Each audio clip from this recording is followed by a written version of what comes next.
भगवान भावनाओं को महत्व देते हैं। भगवान की पूजा में भावना और श्रद्धा का महत्व सोने और चांदी से ज़्यादा होता है। इस बात को अत्यंत खूबसूरत तरीके से समझाने हेतु श्री कृष्ण और उनकी दो बीवियों रुक्मिणी और सत्यभामा से संबंधित एक बहुत ही अच्छी पौराणिक कथा है। भगवान श्री कृष्ण की पत्नी सत्यभामा के मन में एक दिन बहुत ही अजीब सा विचार आया। वह हठ करने लगी कि श्री कृष्ण जी को अपने गहनों से तोलेंगी। श्री कृष्ण जी को जब यह बात पता चली तो वे सत्यभामा से कुछ बोले नहीं, बस मंद मंद मुस्कुराने लगे। सत्यभामा अपने ढेर सारे जेवर ले आई।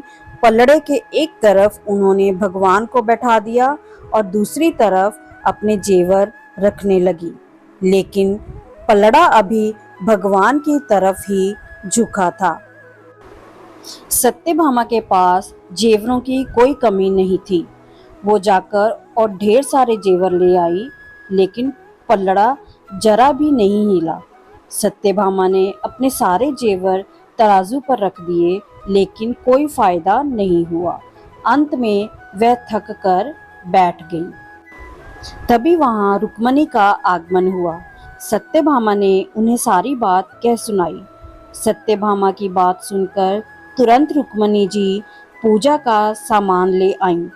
उन्होंने भगवान की पूजा अर्चना की और उसके बाद में जिस पात्र में भगवान का चरणोदक रखा होता है, उसे गहनों वाले पलड़े पर रख दिया। देखते ही देखते पलड़ा झुकने लगा और भगवान का पलड़ा ऊपर उठ गया।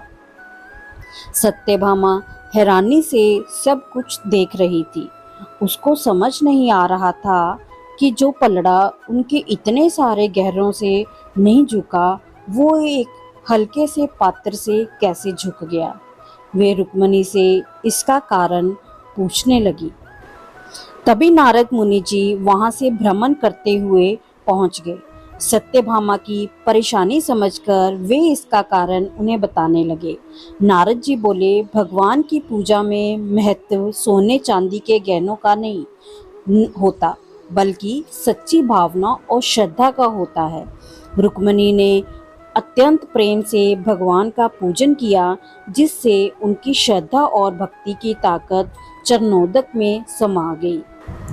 सच्ची भक्ति और प्रेम के आगे ईश्वर भी झुक जाते हैं। सत्यभामा को उनकी बात समझ में आ गई थी। इस पौराणिक कथा के माध्यम से हमें यही सीख मिलती है कि अगर भगवान के करीब रहना है या ईश्वर को प्राप्त करना है, तो सोना चांदी और पैसे जैसी भौतिकवादी चीज़ों को भूलकर अपने मन में श्रद्धा का भाव उत्पन्न करें। यही एकमात्र मार्ग है सच्ची भक्ति और ईश्वर को पाने का।